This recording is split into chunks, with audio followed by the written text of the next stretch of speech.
Collar WatchJesse C. Litvak, a former trader at Jefferies. CreditMichelle Mcloughlin, Reuters May 15, 2018. Proving a case of fraud seems easy. Find a lie and show someone lost money because of it, or at least paid more than they should have. But in the trading of mortgage securities, a lie might not mean fraud.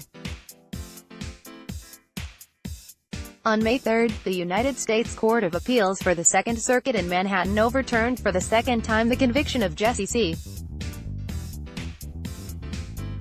Litvak, a former trader at Jefferies. The appeals court made it clear that Mr. Litvak had no duty to the firm's customers, who were all sophisticated investors, to provide truthful information, so any reliance on his statements would have been misplaced. The same day the Litvak opinion was issued, a jury in Hartford, Connecticut, returned a not guilty verdict for David Demos, a former managing director at Cantor Fitzgerald who had been accused of lying about the price of residential mortgage-backed securities his firm sold. The jury verdict and appeals court decision show that misstatements are not necessarily enough to prove fraud, at least when investors can figure out the value of the securities on their own. For prosecutors, the cases may erect such a high hurdle to proving fraud involving sophisticated investors that the government will be unable to police the market through the usual provisions. Caveat emptor, let the buyer beware, may well rule the trading of complex securities. Mr. Litvak was convicted in March 2014 on charges of securities fraud.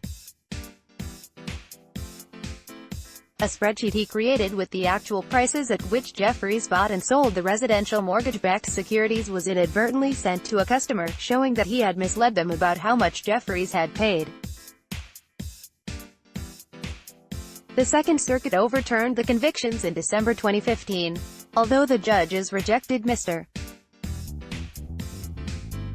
Litvak's argument that misstatements to sophisticated investors about prices for the securities were never material, they did find that the trial judge had improperly excluded expert testimony from the defense about how investors valued the securities, which would have said that what Jefferies paid had little to do with negotiating the best price. Prosecutors retried Mr. Litvak, and he was convicted on one count of securities fraud, involving a misstatement about the price Jefferies paid for residential mortgage-backed securities that resulted in an additional gain of about $73,000 for Jefferies on the $23.6 million transaction. He was sentenced to a 24-month prison term, the same sentence he received after the first trial. The appeals court overturned the second conviction, because the judge had allowed a trader to testify that he viewed Mr. Litvak as his agent, which would mean that Jefferies had a duty to present only truthful information in the transaction. But the trader was mistaken, there was no agency relationship. Even though the government did not argue that point, the case was so close that the Second Circuit reversed the conviction, because the jurors might have been misled by the testimony. The Second Circuit pointed out that residential mortgage-backed securities are marketed to large, sophisticated financial institutions, which use computer models to value the securities. Each side knows the types of mortgages backing the securities and can assess the future returns based on the value of the mortgages. No one is getting taken for a ride in the negotiations, so what a trader might say about the purchase price should not affect the underlying valuation, the judges said. Unlike the first appeal, this time the appeals court seemed to be saying that lies in this area did not really matter. The Second Circuit found that Jefferies and its customers did not owe each other any obligation to disclose their true positions, so the buyer or seller should not rely on what the opposing party says about the value of the asset. As in any negotiation, when the other side says "this is my best offer," you don't always believe that to be true. The decision sends a strong message to federal prosecutors that Mr. Litvak's case should not be tried a third time.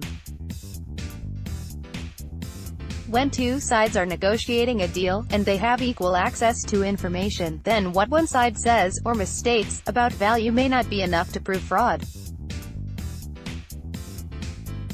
Mr. Demos also was accused of misleading investors about what his firm had paid for residential mortgage-backed securities it was selling. The jury's decision to acquit him sent an even stronger message that those who deal in these securities have the wherewithal to protect themselves. In most cases, jurors accept the government's argument that a misstatement is enough to prove a fraud, but here they found there was insufficient evidence of an impact on the transaction. That does not bode well for future cases trying to hold defendants liable when sophisticated parties are involved in the transaction. So do parties in a negotiation get a free pass on what they say, even if it is not the truth? An April 2016 decision by the Federal Appeals Court in Chicago in United States v. Weimert answered that question in the affirmative.